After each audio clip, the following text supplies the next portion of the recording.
प्रिय छात्रों, मैं जीत बहादुर सिंह, जीव विज्ञान प्रवक्ता, पनियरा इंटर कॉलेज पनियरा बाजार महाराज में।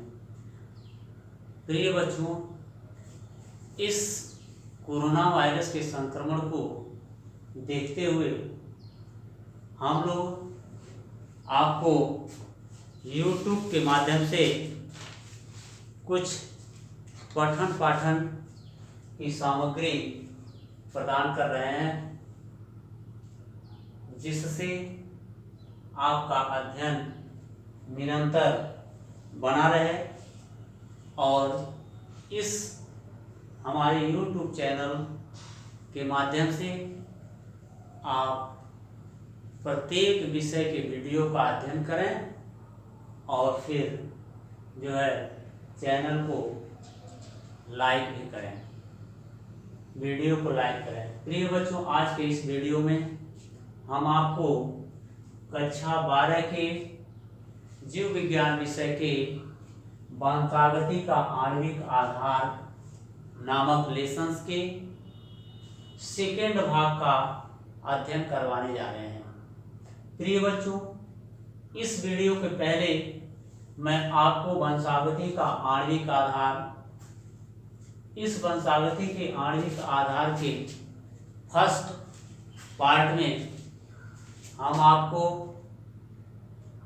डीएनए क्या था, अर्थात DNA is a genetic material, DNA एक आनुवंशिक पदार्थ है। डीएनए की संरचना, स्ट्रक्चर ऑफ डीएनए तथा डीएनए के सारे विषय में हमने आपको इसके पहले वीडियो प्रोवाइड कर दिया था। डीएनए का डबल हेलिकल मॉडल या तथा डीएनए का द्विकुंडलित मॉडल, जिसे वाटसन तथा क्रिक ने प्रतिपादित किया था, ये सब के विषय में हमने अध्ययन करवा दिया था। प्रिय बच्चों, अब आज की इस वीडियो में हम इस वंशागति का आणविक आधार, जिसे molecular basis of inheritance, molecular basis of inheritance कहते हैं, इस मॉलिक्यूलर बेसिस ऑफ इनहेरिटेंस के सेकेंड पार्ट का अध्ययन करवाने जा रहे हैं। प्रिय बच्चों, इस सेकेंड पार्ट में सबसे पहले आप जानते हैं कि जीन प्रकटन। इसके पहले हमने आपको बता दिया था कि जीन क्या है, यह कहाँ पाया जाता है, इसका कार्य क्या है। अब आज के इस वीडियो में हम इस जीन प्रकटन, जिसे रेगुलेशन ऑफ जीन कहते हैं, जिसे रेगुलेशन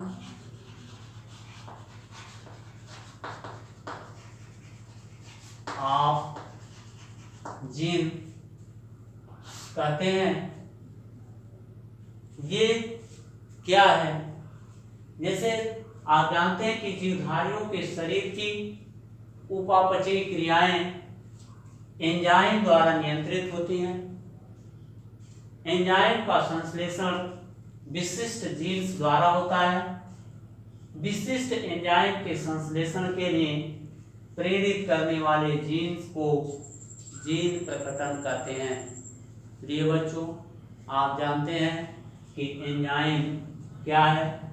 एंजाइम ये रासायनिक अभिक्रिया की गति को तीव्र कर देती है, अर्थात यह एक प्रकार का कैटलिस्ट होता है, अर्थात एंजाइम जो रासायनिक अभिक्रिया होती है उसकी अभिक्रिया की दर को तीव्र करने का भी कार्य करती है। अर्थात आप जानते हैं कि जीवधारियों के शरीर की उपापचयी क्रियाएं एंजाइम द्वारा निर्धारित होती हैं।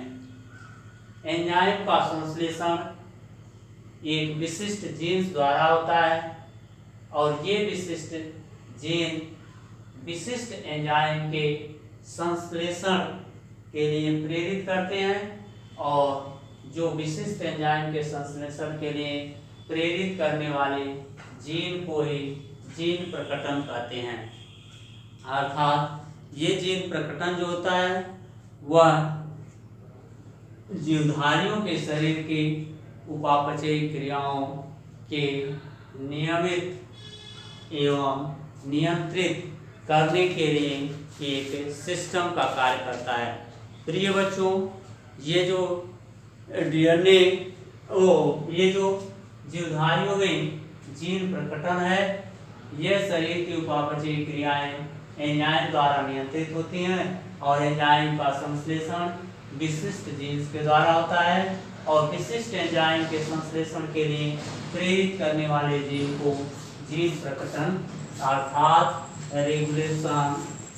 रेगुलेशन ऑफ जीन एक्सप्रेशन कहते हैं। प्रिय बच्चों, अब जीन रेगुलेशन में जो होता है कि जीन प्रकटन ये जो जीवधारियों के शरीर की उपापचयी क्रियाएं एंजाइम्स द्वारा नियंत्रित या उत्प्रेरित होती हैं। एंजाइम का संश्लेषण विशिष्ट जीन्स पर द्वारा होता है और विशिष्ट प्रोटीन्स या एंजाइम्स के संश्लेषण के लिए विशिष्ट जीन को प्रेरित करने और अवांछनीय एंजाइम के जीन्स को निष्क्रिय करने की प्रक्रिया ही जीन प्रकटन या रेगुलेशन ऑफ जीन एक्सप्रेशन या प्रोटीन संश्लेषण का आनुवांशिक नियंत्रण कहते हैं। प्रेरण द्वारा निष्क्रिय जीन्स को प्रोटीन संश्लेषण के लिए प्रेरित और दमन द्वारा सक्रिय जीन्स को निष्क्रिय करके एंजाइम संश्लेषण को रोक दिया जाता है। प्रिय बच्चों, अब हम आपको इस जीन प्रकटन में ऑपेरान परिकल्पना, जिसे ऑपेरान कॉन्सेप्ट कहते हैं, इस रेगुलेशन ऑफ जीन में ही आपको ये पढ़ना है कि ये ऑपेरान हाइपोथेसिस या कॉन्सेप्ट ऑफ ऑपेरान क्या है, अर्थात ऑपेरान की ये परिकल्पना क्या है। प्रिय बच्चों, एक वैज्ञानिक थे जिनका नाम था जैकब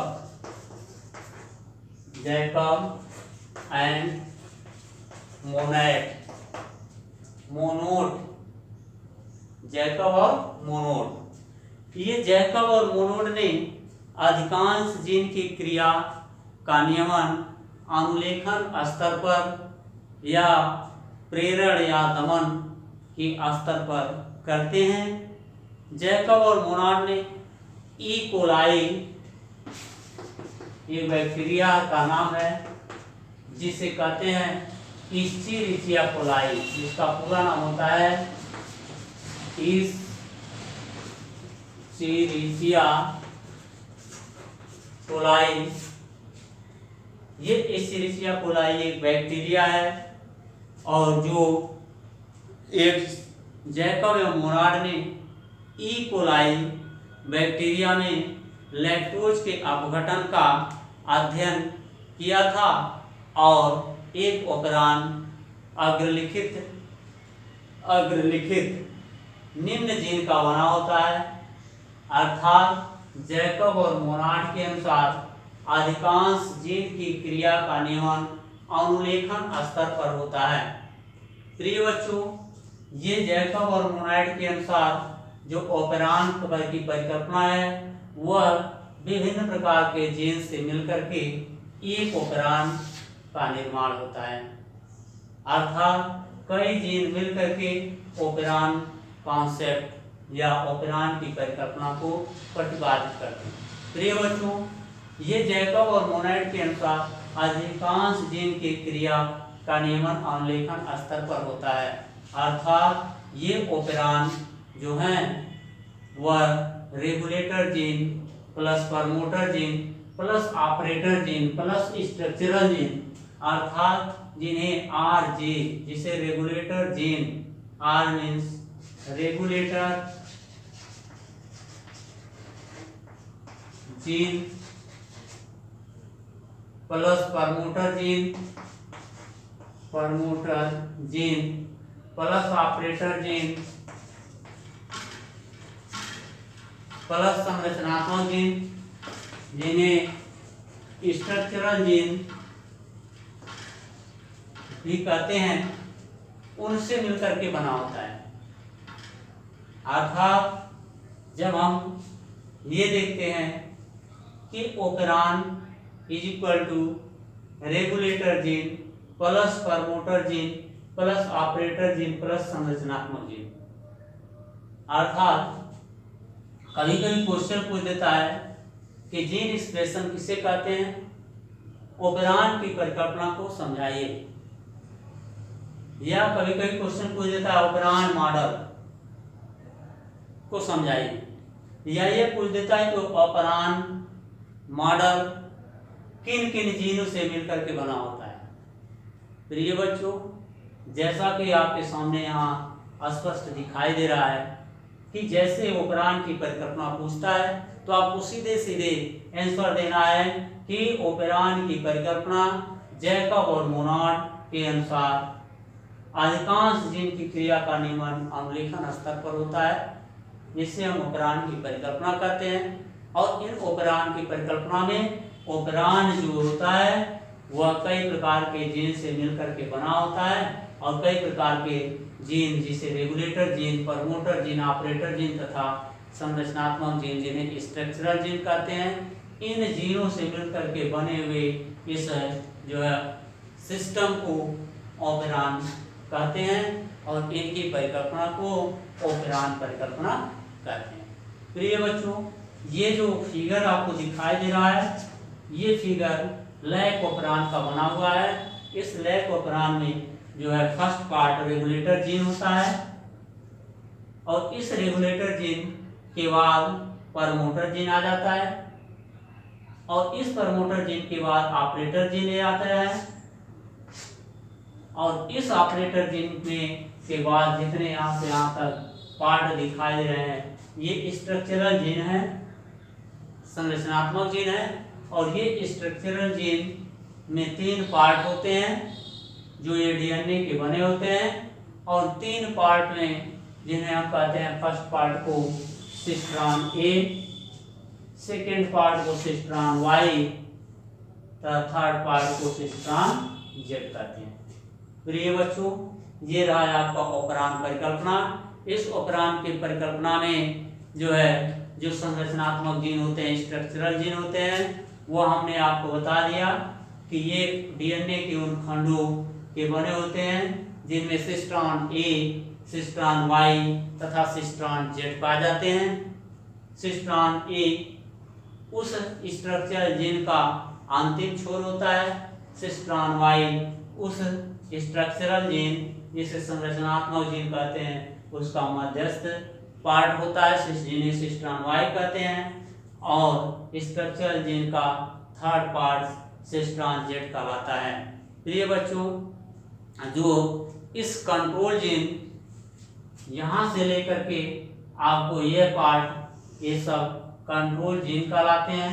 इस कंट्रोल जीन में जो ये दिखाई दे रहा है आपको, ये कंट्रोल जीन होते हैं। कंट्रोल जीन में रेगुलेटर जीन होते हैं जो जिन्हें हम एक विशिष्ट प्रकार का दमनकारी एंजाइम स्रावित करने वाला जीन कहते हैं, अर्थात इनसे एक विशिष्ट प्रकार का दमनकारी एंजाइम स्रावित होता है।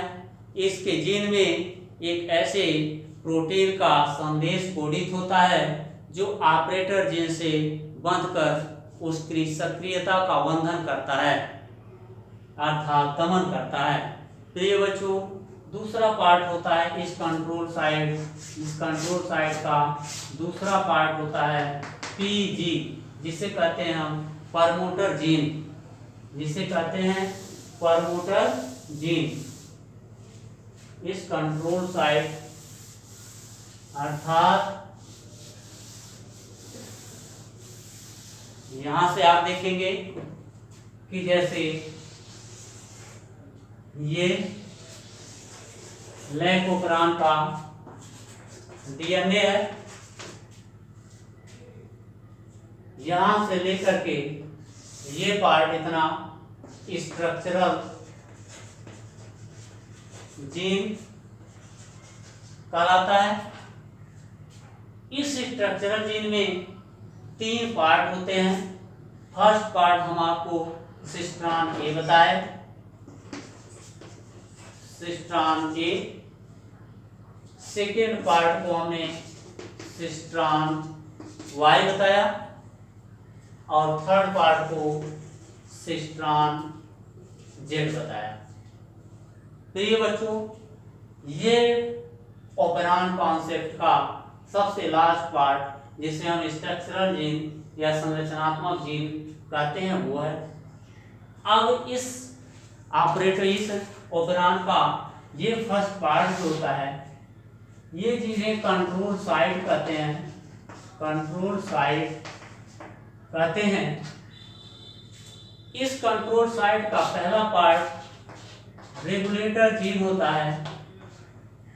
यही रेगुलेटर जीन एक विशिष्ट प्रकार का दमनकारी एंजाइम स्रावित करता है।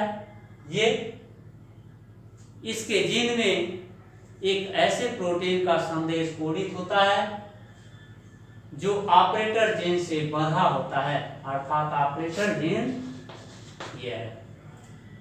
प्रिय बच्चों, ये ऑपरेटर जीन यह संरचनात्मक जीन के समीप होता है। ये प्रमोटर जीन है, ऑपरेटर जीन के इस संरचनात्मक जीन के समीप होता है और संरचनात्मक जीन द्वारा मैसेंजर आरएनए के अनुलेखन का नियंत्रण करता है।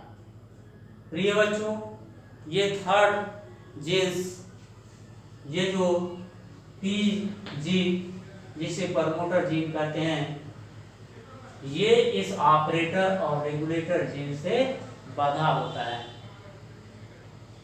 अब इस ऑपरेंड का क्या कार्य है? Functions of operand.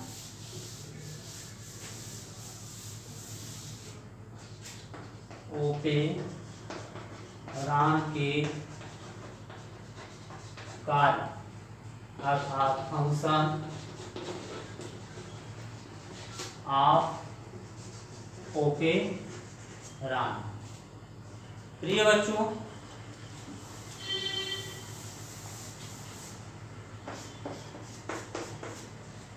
जो ऑपरेंड का कार्य है वह फंक्शन ऑफ ऑपरेंड, ये लैक्टोज की अनुपस्थिति में रेगुलेटर जीन के एंजाइम को उत्पन्न करते हैं, जिससे ऑपरेटर जीन मैसेंजर आरएनए का संश्लेषण नहीं कर पाता है। और जब मैसेंजर आरएनए का संश्लेषण नहीं कर पाता है तो प्रोटीन उत्पादन रुक जाता है।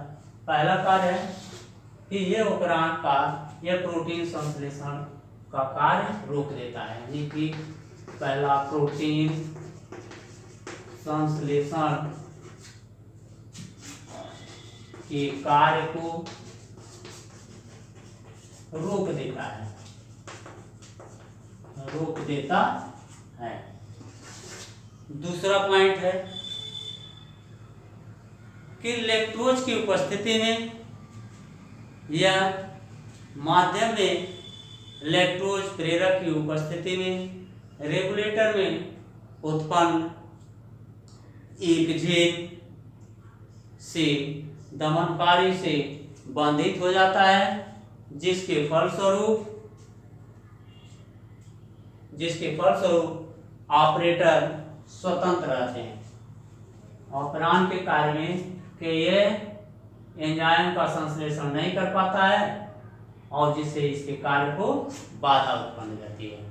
अब प्रिय बच्चों, अब अगले टॉपिक्स में आप इसमें पढ़ेंगे, एक चीज और पढ़ेंगे कि ट्रांसक्रिप्शन किसे कहते हैं। ट्रांसक्रिप्शन, जिसे हिंदी में अनुलेखन कहते हैं। अनुलेखन प्रिय बच्चों, आप जानते हैं कि डीएनए पॉलीन्यूक्लियोटाइड श्रृंखलाओं की बनी होती है और ये पॉलीन्यूक्लियोटाइड श्रृंखलाएं 5' to 3' और 3' to 5' की तरह एक सिस्टम में बने होते हैं। प्रिय बच्चों, आप जानते हैं कि ये डीएनए है। जब यही डीएनए mRNA में परिवर्तित हो जाता है तब उसी क्रिया को अनुलेखन कहते हैं। अर्थात डीएनए से मैसेंजर आरएनए, जिसे संदेशवाहक आरएनए कहते हैं, इस संदेशवाहक आरएनए में परिवर्तित होने की क्रिया ट्रांसक्रिप्शन कहलाती है, अनुलेखन कहलाती है। प्रिय बच्चों, ये परिभाषा आप जानते हैं, ध्यान दीजिएगा। ऐसे लिखिएगा डीएनए से mRNA, ऐसे लिख लीजिए डीएनए से mRNA के बनने की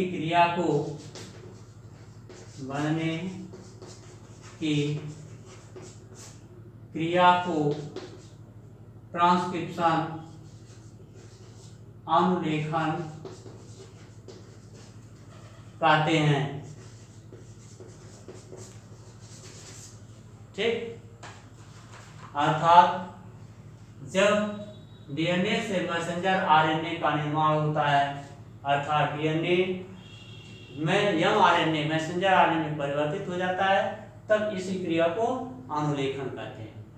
प्रिय बच्चों, अब अगला टॉपिक आप पढ़ेंगे ट्रांसलेशन।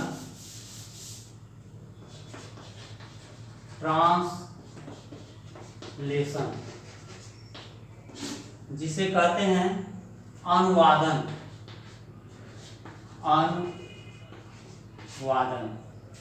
प्रिय बच्चों, जिस प्रकार आपने देखा कि डीएनए से मैसेंजर आरएनए के परिवर्तित होने की क्रिया ट्रांसक्रिप्शन या अनुलेखन कहलाती है, उसी प्रकार से mRNA से प्रोटीन के निर्माण की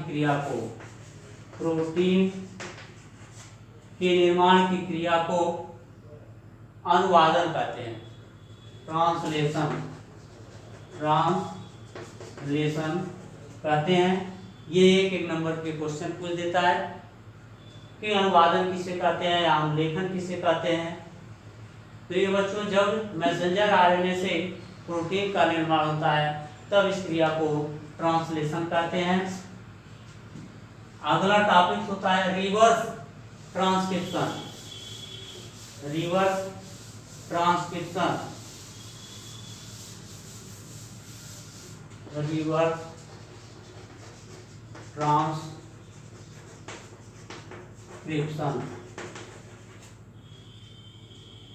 व्युत्क्रम अनुलेखन।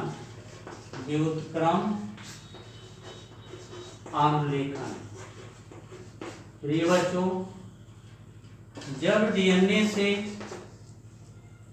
पुनः डीएनए का निर्माण होता है तब उसे कहते हैं रिवर्स ट्रांसक्रिप्शन। अर्थात जब डीएनए से पुनः डीएनए का निर्माण हो जाता है तब इस क्रिया को व्युत्क्रम अनुलेखन और रिवर्स ट्रांसक्रिप्शन कहते हैं। अब प्रिय बच्चों, आज के इस वीडियो में यहीं तक समाप्त करते हैं। अब अगले दिन अगले वीडियो में